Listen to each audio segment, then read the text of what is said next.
Here you'll see on the screen just a reminder of the sessions that we are covering. We've already taken stock of where you are in your job search and what you need to be prepared for your job search.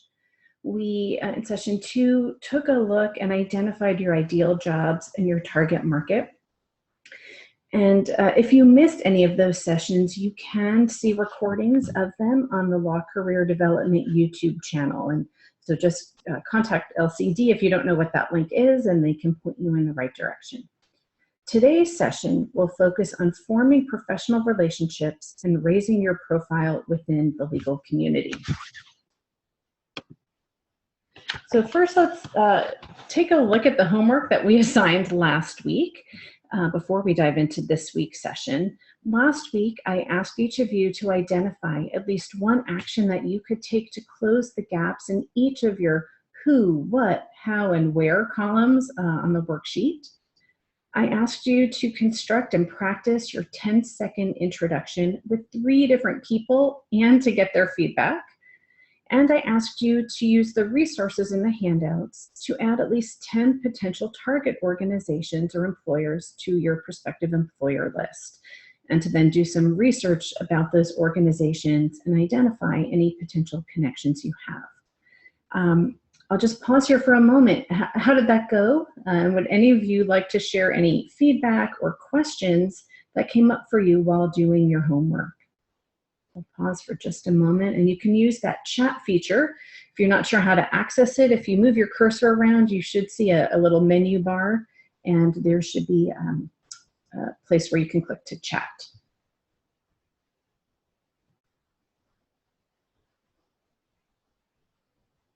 Okay, well, no questions at the moment, but if there are, please, during the presentation, either use the chat function or the Q&A function to let me know what your questions are, or if there are any discussions you want to start in terms of reflecting on the homework and what you've been doing. Okay, so now we're going to take a poll, and let me get that started for you.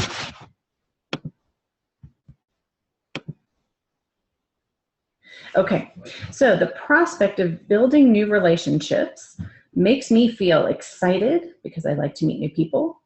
Fine, I know it has to be done. Uncomfortable, I feel awkward and needy speaking to strangers, is what that should say. Or frustrated, why can't my credentials speak for themselves? So if you want to take a moment and vote.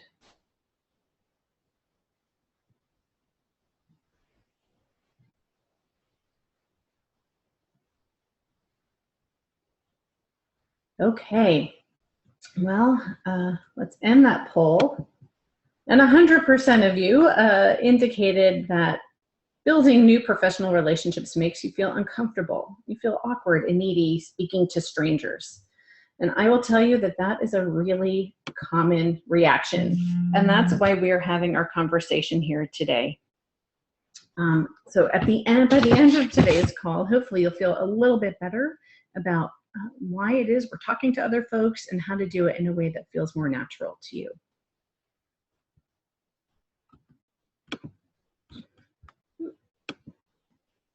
About that, folks. That's good. Okay. Now, most of our discomfort around talking to other folks stems from not really understanding the point of building our professional relationships. We know we're supposed to do it, but we're really not clear on why. And many of us feel like there's this sleazy one-sidedness to networking.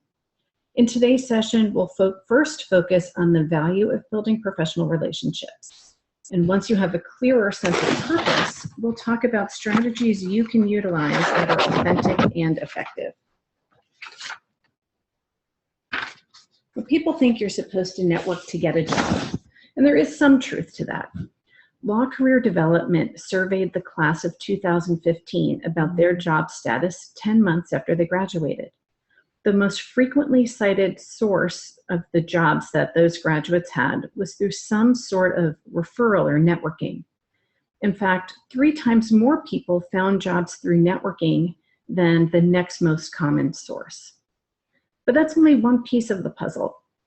Many of the graduates who found their jobs through other methods, like answering job announcements, were able to trace their success in those hiring processes to the insights they gained through their professional relationships. Networking was responsible in some way for many more graduates finding work than what you'll find reflected in the survey results. And to understand why, we need to think about, we need to really shift the way we think about networking. So here's the first shift. Networking is not about selling, it's about listening. And I think so many of us are uncomfortable because we feel like we need to be impressing and talking to other people, when really we just need to listen to others and hear what they have to say.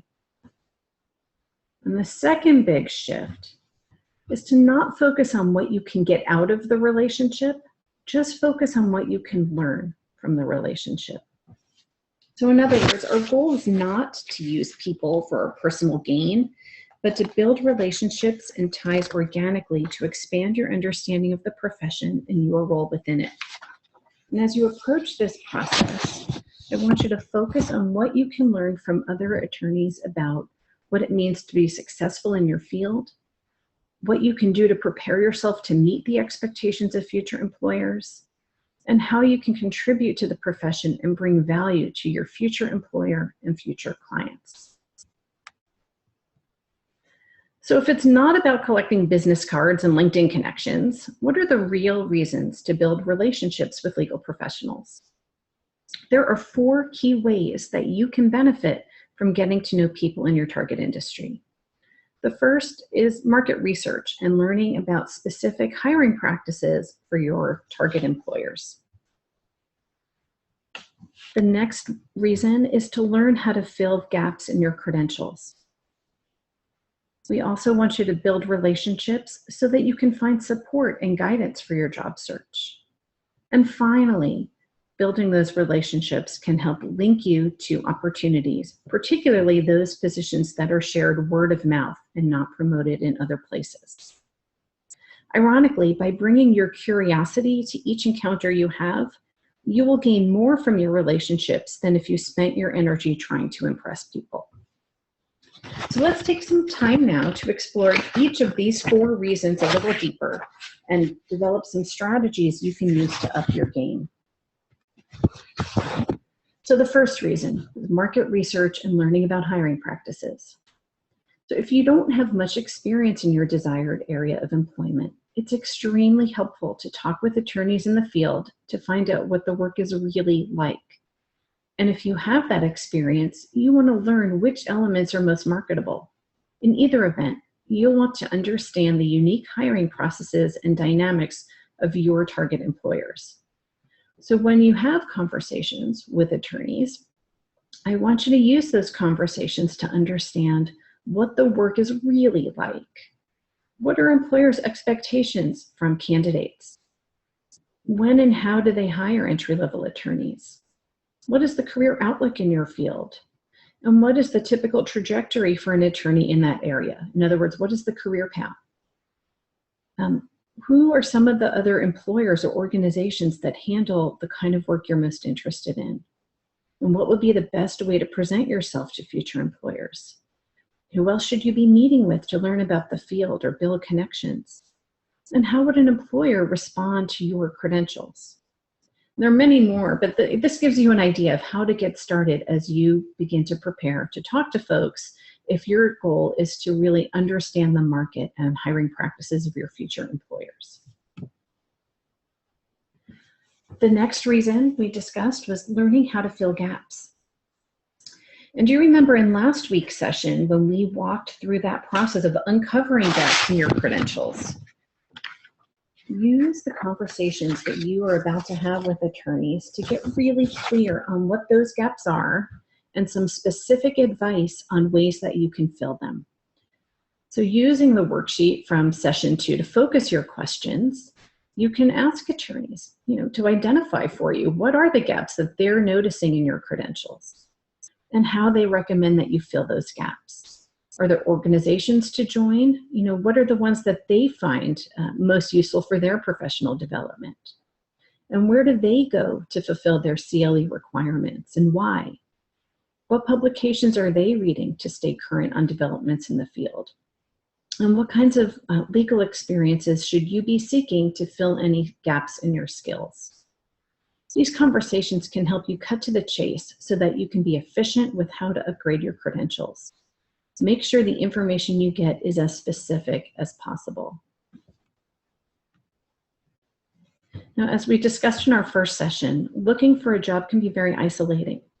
Talking with attorneys who share your interests and passions can be extremely energizing for you and for that other attorney. You know, they may, their family and friends may be sick of hearing about their jobs, but for you, it may be fascinating and you're an eager audience for them. And so they're excited to talk to folks who share their passions. So I encourage you to use those conversations to explore topics of mutual interest. Engage in creative problem solving about issues that matter to both of you. Learn how to connect with other like-minded colleagues. Get advice on substantive issues you are encountering, and seek guidance on your job search and building your career. If you connect with someone on that personal level, cultivate an ongoing relationship with them. At first, you might consult them for advice about a prospective employer when you interview for a job. Over time, you will find these relationships will deepen and be a mutual source of referrals, advice, and opportunity. So the fourth reason why it's important to build your professional network is to tap into that hidden job market. And we've talked about this in other sessions, about this hidden job market. And one of the ways that building relationships can help you is that you can start accessing opportunities through the strength of weak ties. Now let's take a minute to understand what that concept is. So when we form relationships with people outside of our current social networks, we gain access to a whole new set of connections and opportunities, not just for ourselves, but for our existing network. So here's a little illustration. So here you are, there you are with your network. And in your network, you might have your professors, supervising attorneys, or the former supervisors, former coworkers, classmates. Presumably your network is a little bit bigger, but you get a sense. Okay, these are all people who know you, who know what you're about, who know about your interests, and who are already kind of passing opportunities along to you. What you want to be doing is connecting to this person, attorney over here, and look at this attorney's network. This attorney is connected to partner in that attorney's firm, who is in turn connected to general counsel and judges and other attorneys and bar committee members. By building a relationship with that attorney, you now become part of their network. And the two of you can begin passing information and opportunities between you that benefits not just you, but possibly that attorney. For example, maybe that attorney wanted to meet one of our professors at GGU who teaches in their area. You could help facilitate that introduction. So the relationship moves in both directions. It also helps your entire network, because maybe someone in your network wanted to meet someone in that attorney's network, and having those relationships and connections can help facilitate that as well. And so what you are doing is now expanding the folks who know about you and can share opportunities and information with you. So building relationships to people outside of your existing network can, create these weak ties that expand your reach by connecting you to other networks. You'll also find having these relationships will increase your credibility.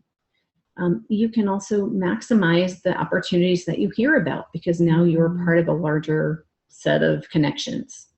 And it means you have greater access to candid advice and connections. This example came to life for me recently. As you know, I'm relatively new in the Portland community and relatively new to having a private coaching practice, having spent 20 years at GGU. And so I've been doing my own networking up here. And one of the women I met with several months ago suggested that I connect with another attorney coach whose name is Heather. Heather and I ended up running into each other at a bar association meeting about a month ago, and we recognized each other's names, but we had never met before. So we got together and we had an informational interview, actually met for lunch, and discovered that we actually had a lot of professional interests in common. Heather introduced me to a local listserv that I hadn't even known about. And through that connection, I met some professional colleagues who hire coaches for their organizations.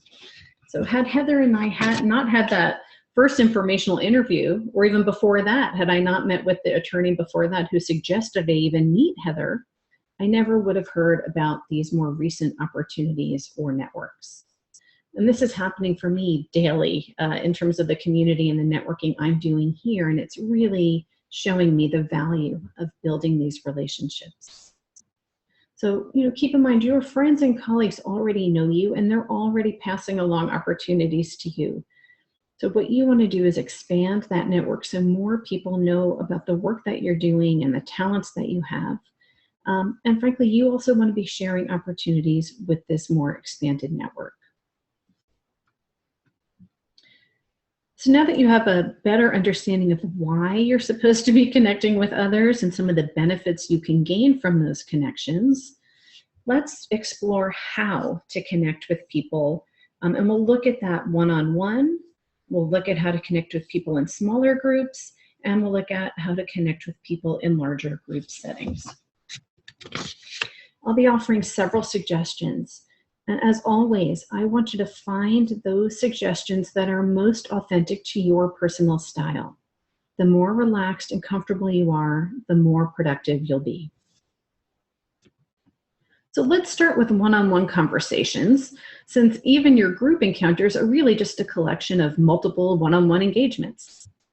And while these meetings can take several forms, for our conversation now, I'll be focusing on informational interviews. Many of you may be familiar with the general format of informational interviews, but to make sure we're all on the same page, let's be clear. An informational interview is a conversation that you initiate with another professional, and the goal of the meeting is to seek information from that conversation partner. Law Career Development has handouts to guide you in arranging informational interviews. And so I encourage you to access those handouts, which I believe you can get through LCD online. But let's review some of the logistics right now and how to set them up.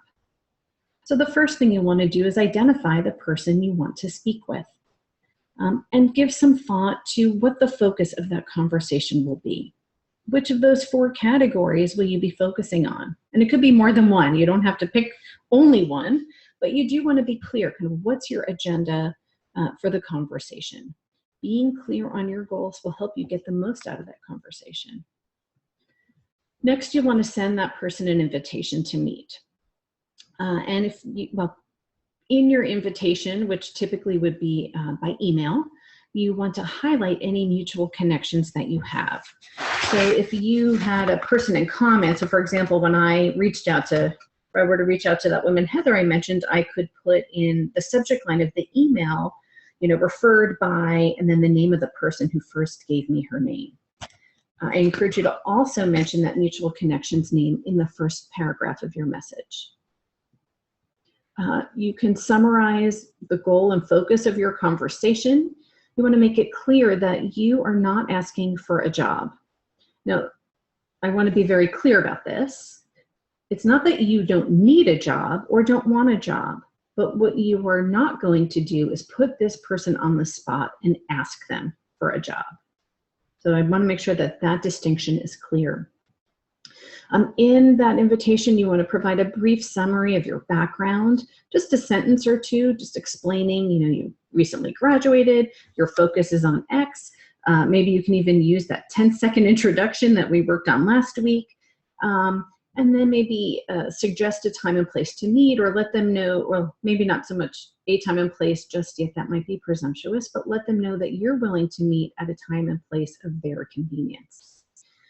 I strongly recommend, if at all possible, to try to meet in person and not over the phone. There is something that happens, a connection that is formed when you are sitting face to face with a person. It makes you much more memorable. It's much easier to build rapport. And so if at all possible, please meet in person. Sometimes that's not possible if you're in a different city or different location, or if their schedule does not allow for it. Sometimes that's not possible. In that case, you might want to try to do it over Skype or FaceTime, so that you can at least see the person and they can see you and kind of register an image of who you are. Now, if you don't hear back from the person, don't worry, just follow up again. That's, don't take it personally. Attorneys are busy and their inboxes fill up, and they may have intended to respond and they got sidetracked. So follow up and give it another shot. After that, hopefully you'll hear back from the person. You will arrange a time and date for your meeting. And about 24 hours in advance of your meeting, you should send a confirmation email confirming when and where you will be meeting, and include your cell phone number so that if they have a last-minute work emergency and need to reach you, they know how to reach you. Now, you'll find in your handouts that I do have a sample introductory message that you can send, as well as some sample thank you notes that we'll be talking about in just a moment. Those are all on page 2 of your handouts. Now, once your meeting is set, you do want to spend some time getting ready for the conversation. So what do you want to learn from this person? And you might, in your mind, say, okay, by the time I leave this conversation, I will have learned X or Y. I mean, have some very clear goals about that. So give some thought to the, which of those 4 themes you want to focus on. You want to ask open-ended questions. The goal is to get the attorney to do as much talking as possible and for you to do as much listening as possible. And so creating those open-ended questions gives them an opportunity to really tell their story. I recommend that you do some research about the person. Look them up online, read the bio on their website, and learn about their organization. And go beyond that. Maybe you can read their LinkedIn page or other links that come up when you Google them. What are they known for? Are they involved in organizations? Have they written articles? All of this research can trigger some questions for you that go a little bit deeper than the basic things about the work that they do or about their organization. Now, when you are meeting with the person, you do want to arrive early. You want to be there ready and willing and waiting for them, not rushing in and feeling a little bit off your game. So arrive about 10 minutes early. Dress in professional attire. So you don't need to wear your very, very formal interview suit. You can if you want to. But I do want you to dress like a professional. We want this person to see you as a professional colleague and to sort of, you don't want them to have to use a lot of imagination to imagine you in the office or in a courtroom. You want them to see you in the image you want to be creating. You also want to make it easy for this attorney to introduce you to others. So if you appear disheveled or just kind of casual, they may not feel like they could take a chance on introducing you or linking you to other folks because it might reflect poorly on them. It's fine if you want to bring some kind of portfolio to hold your notes and a pad.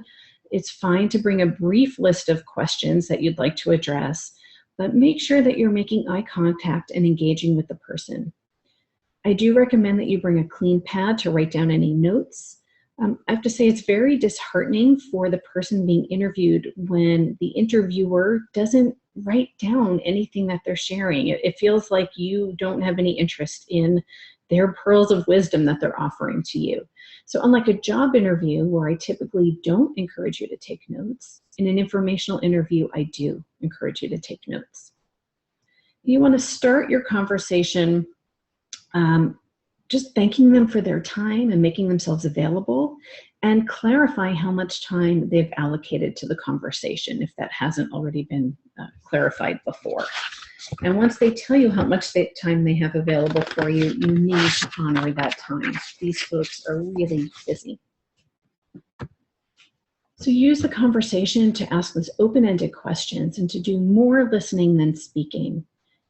The other benefit to doing listening and letting them do the talking is it makes it easier for the person you're interviewing to feel like they've established rapport with you.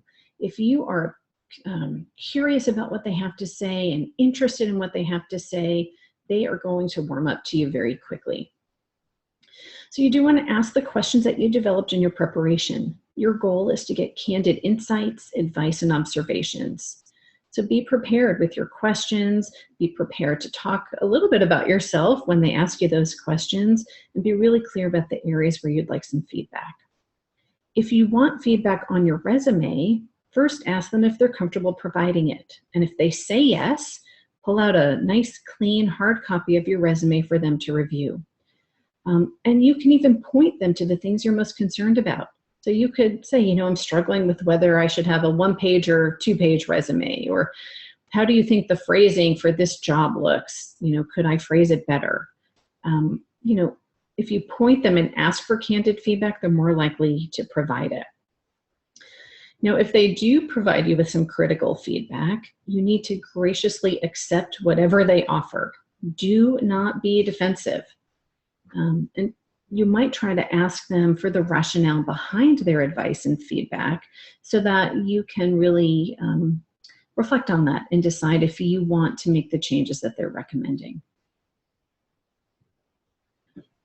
Before you leave your conversation with this person, ask them, do they have recommendations for other people that you should speak with?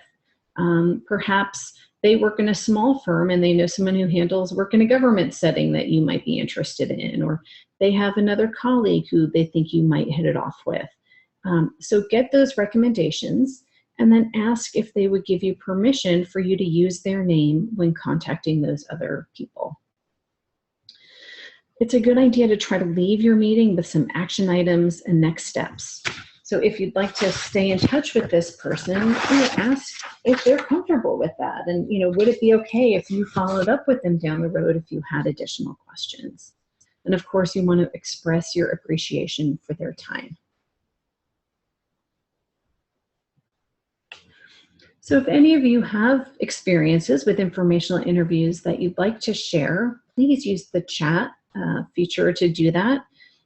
If you have questions about those informational interviews, things that have not gone well for you or that felt awkward about that process, I'd be happy to answer any of those questions now. So let's pause for just a moment if any of you have any feedback you'd like to share.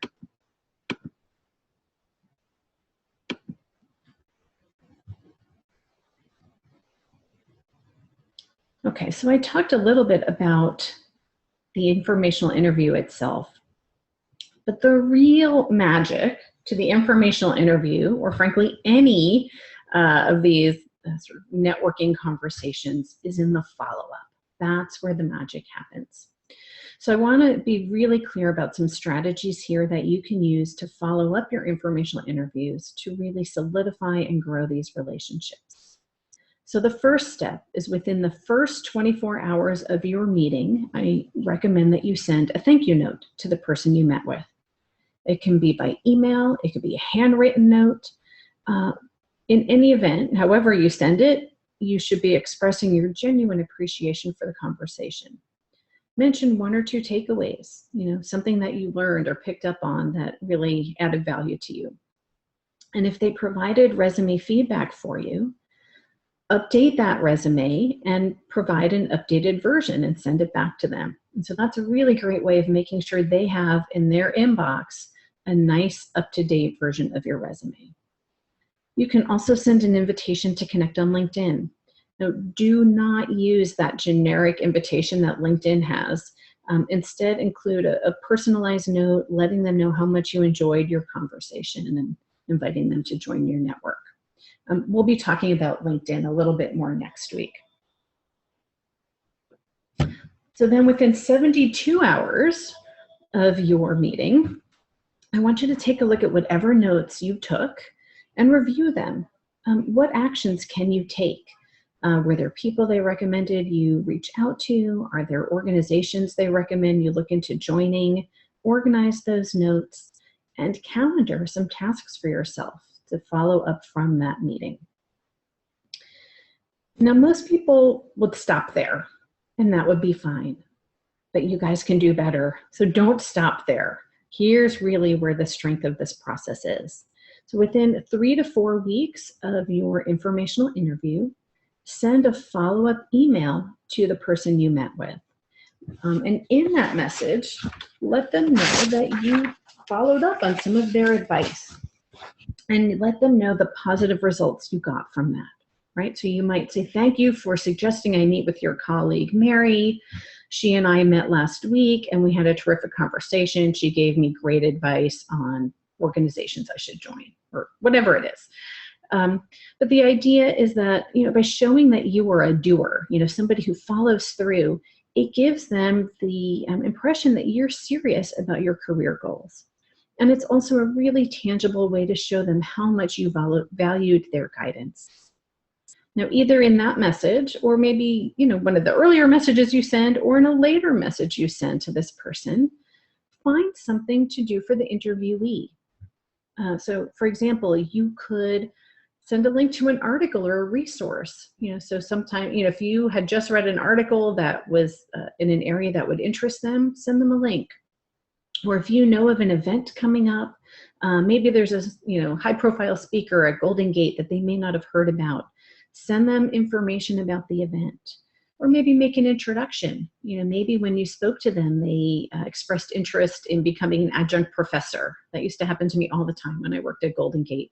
And so make an introduction between them and the appropriate person at GGU so that they can start to build that relationship.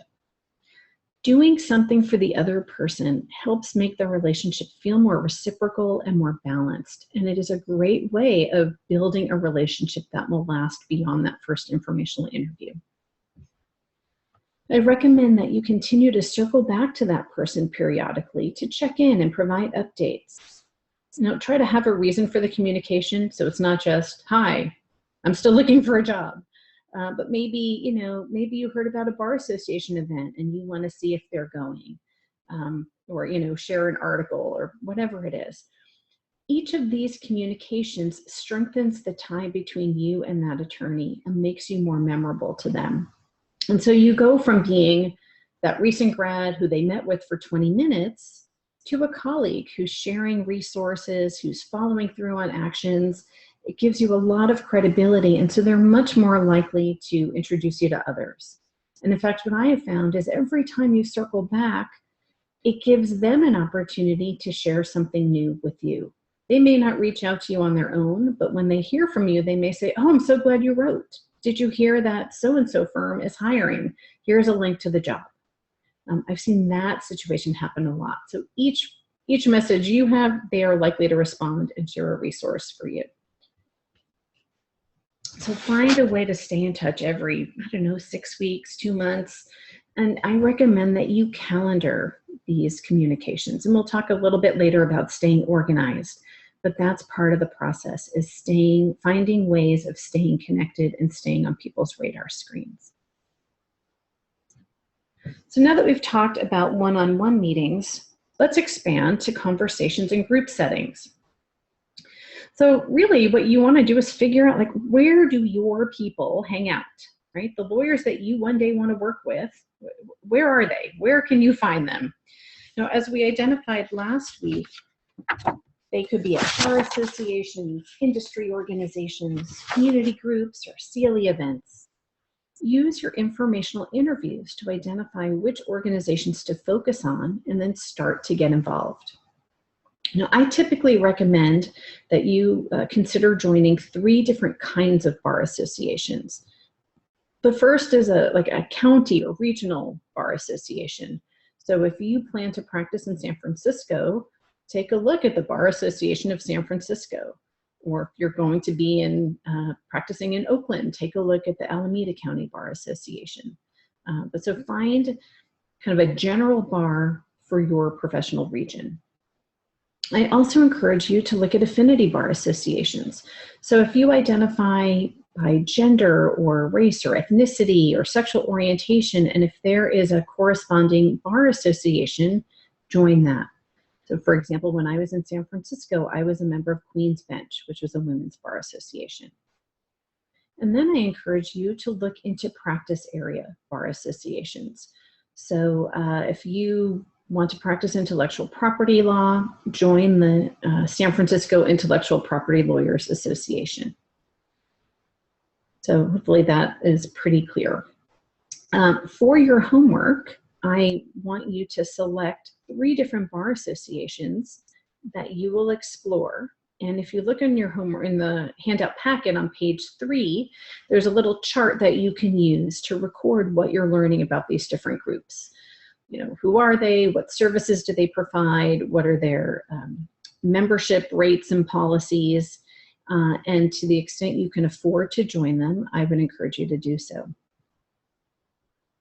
Now, joining these organizations isn't magic, right? Sending in a check and getting your name listed is not where the magic is. It's in building relationships.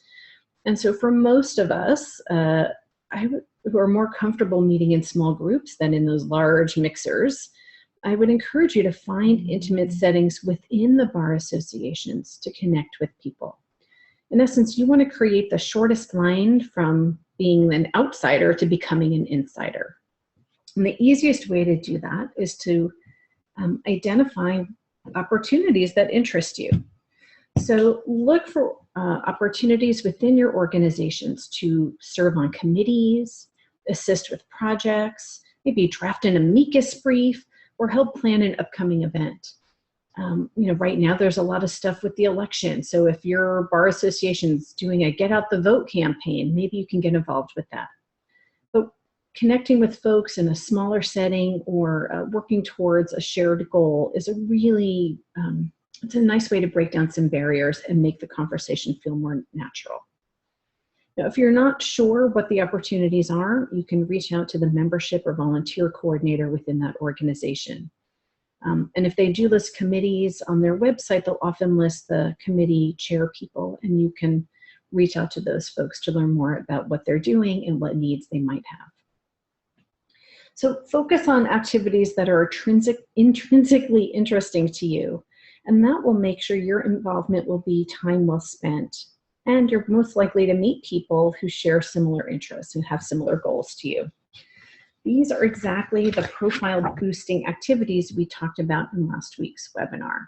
Okay, so you're doing them not just to meet people, but to do things that are interesting, that will help you build your skills and knowledge, that will give you more credibility within the profession. Now, this is another reason why I recommend you attend CLE programs, even if you aren't yet licensed. As part of your homework, I want you to research different CLE options that are available to you and sign up for at least one session in the next 3 weeks. Now, another thing to consider are your non-legal skills. So, you know, if you have skills that you've developed in college or prior professional work, consider using them to add value to the organizations that you're joining. For example, if the group you've joined needs help updating their website or maintaining their Twitter feed or organizing a volunteer day, and if you already have skills in those areas, let the organization know. Sharing your strengths is a great way to get yourself known and make a tangible contribution. Now, even if large events are not your cup of tea, there can be reasons to attend them. Often there's just an interesting speaker or program, and you benefit from hearing them and learning from their expertise. Sometimes you just get an invitation.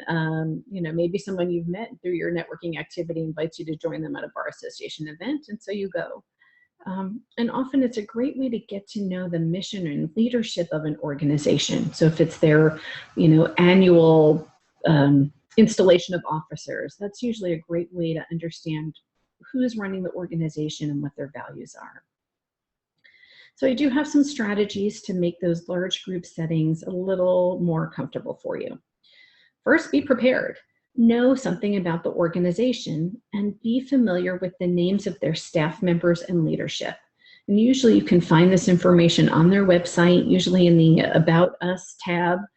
Pay attention, know their names. Sometimes they'll even have their photographs there. But that can avoid some awkward moments at the, if you're at some large mixer, when you walk up to someone and ask if they're connected to the organization and it turns out, they're the president or the executive director. You want to know those folks in advance. If someone's being honored at that event, know who they are. There are different opinions on whether you should go with a friend or go on your own. My philosophy is whatever gets you in the door is the best way to go. If you do go with a friend, I would encourage the two of you to work out a strategy where maybe you enter together and then you split up and try to talk to a few new people, and then maybe you can reconnect or introduce each other to the people that you're meeting. But if you hover in the corner with the person you came with, you'll never meet new people, and it will defeat the purpose of your going in the first place. So really push past that comfort zone. If you do go on your own, you'll have no choice but to do that. Now, I do want you to read the room. So pay attention. You know, if you see a group of people standing in the corner talking to each other, read their body language. Are they having an intense kind of private conversation? Or does their stance look a little bit more open, like they might be willing to welcome somebody into their conversation? When you're talking with someone or a group of people, focus on them. Make eye contact, smile, give them your full attention. Do not scan the room to see who walked in behind them. People feel really insulted when they find that you're not paying attention to them. So pay attention to the people you're talking to. And when you're ready to end that conversation, you can simply say, I enjoyed speaking with you. You know, I see a friend over there that I wanted to go say hello to, or thank you so much. I enjoyed our time together. Hope to see you again. You know, people understand in these events that you are going to mill around and talk to several people. Now, when you go to these events, please don't go for the food. Try to eat in advance so that your focus is on meeting people, not on eating. It's fine to eat, but that should not be the focus of your time in these events. I also recommend that you keep alcohol to a minimum. If you get an alcoholic drink, just get one and try to nurse it. I also recommend that you hold your drink in your left hand, and that will keep your right hand nice and dry and warm, so when you go to shake hands with other people, you can avoid that uncomfortable situation of having a cold, wet hand. Most organizations or events will have some kind of name tag. Please write your name legibly and wear it in a visible location, usually on your right lapel. So people can see it when they shake your hand, their eye will naturally travel up your right arm and see your name tag. And when you meet people, try to repeat their name in your conversation, because that will help you remember it.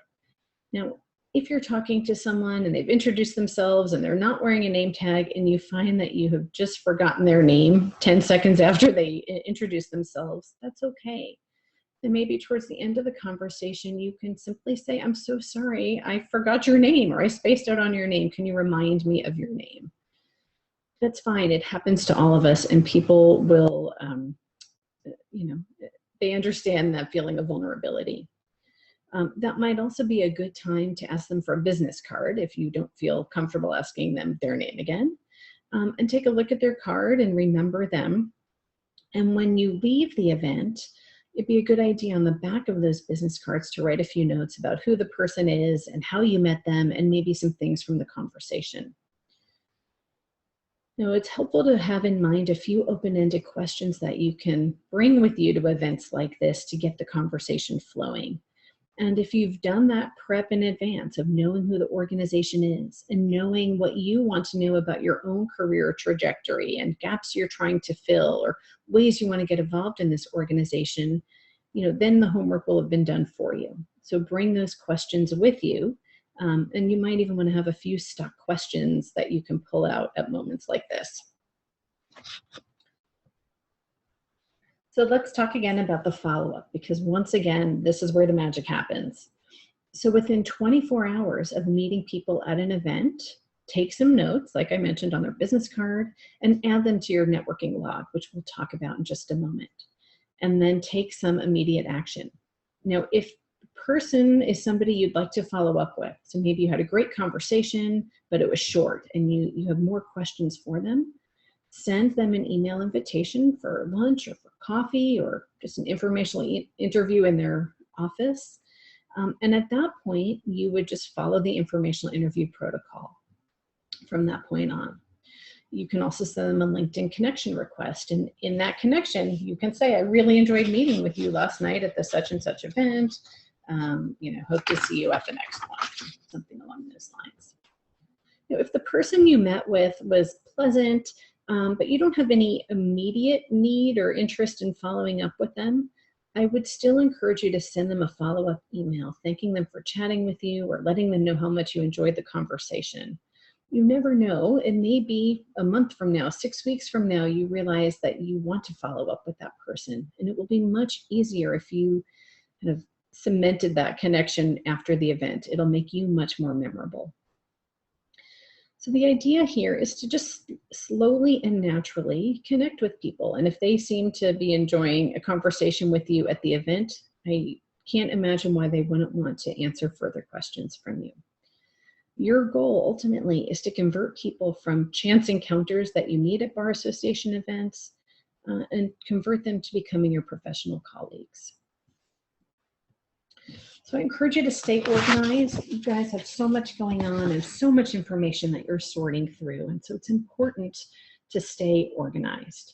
You always want to be prepared to identify and discuss your goals.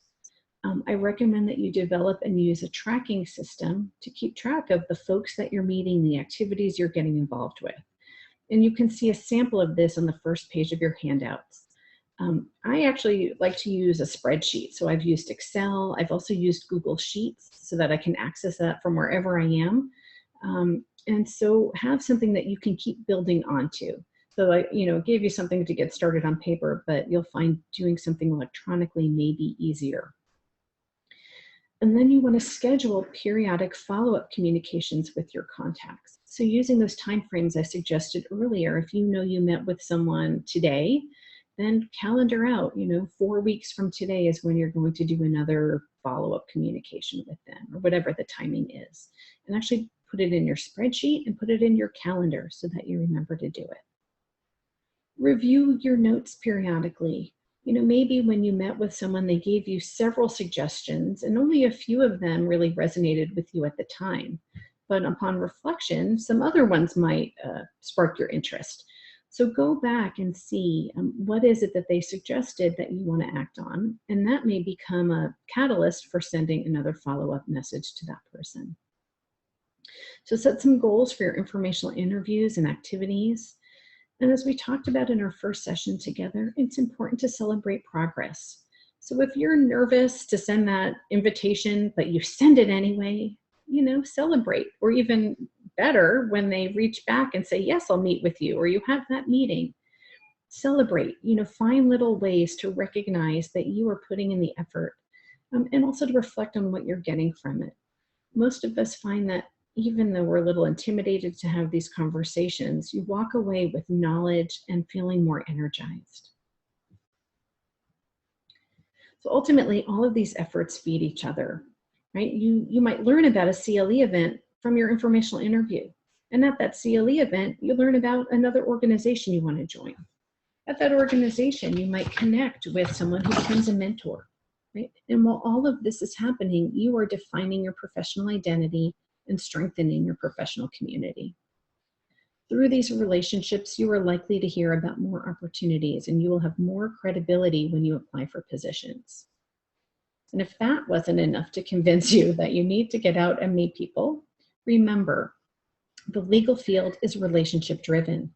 It's through our relationships that we will find our clients, handle their cases, and manage our careers. We learn through our relationships. It's through our connections to others that we can learn about the area of law that suits us best, the culture of particular employers, the strengths we should focus on in our interviews, and any liabilities we weren't aware of. And without the information we receive from others, we live in an echo chamber. So without that reality check, our perception of our marketability and our abilities can get distorted. So let's just take a minute to recap what we learned today. We reframed the idea of networking. So we're not going to focus on selling, which makes us feel uncomfortable. And instead, we're going to focus on listening and learning from the people we're speaking with. We're going to seek opportunities, not just to get opportunities from others, but to actually serve and add value to the people that we're meeting. We discovered 4 key ways that you benefit from having a strong network. and we discuss strategies for one-on-one and group interactions. I highlighted some different settings where you might connect with attorneys, and some methods for effective follow-up so that you can turn a casual 20-minute conversation into a long-standing relationship. And ultimately, to get all of this done, it's important to stay organized so that you can access the information that people are sharing with you and continue to act on it. So a strong professional network is going to lead you to having more credibility and more opportunities. So for this week's homework, I want each of you to develop a system, if you haven't done this already, to track your networking activity. And so you can use the example on page 1 of your handout as an example, but set up something that works for you. So if my way of organizing doesn't speak to you, that's okay. Figure out what works for you. I then want you to identify 5 people to contact and send requests for informational interviews, and then actually send out those requests. I want you to research different CLE options and sign up for at least 1 session in the next 3 weeks. And as a reminder, for those of you in the Bay Area, I know in the Onward and Upward email that Law Career Development sends out each week, there are usually notices about different free or inexpensive CLE opportunities. I also want you to do some research and identify at least 3 different bar associations for you to explore joining.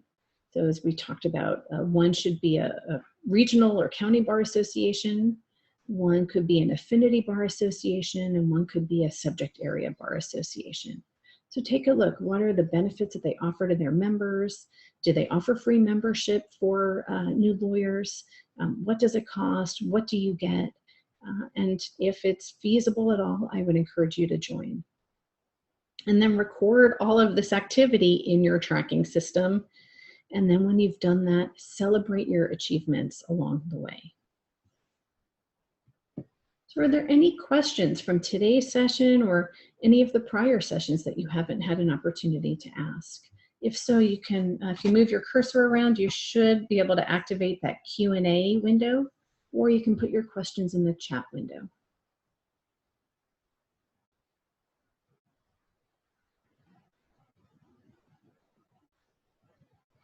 Okay, I'm not seeing any questions. So just a little preview for next week. In next week's webinar, we will talk about ways to manage your print, interpersonal, and online presence. In other words, we'll be talking about your personal brand.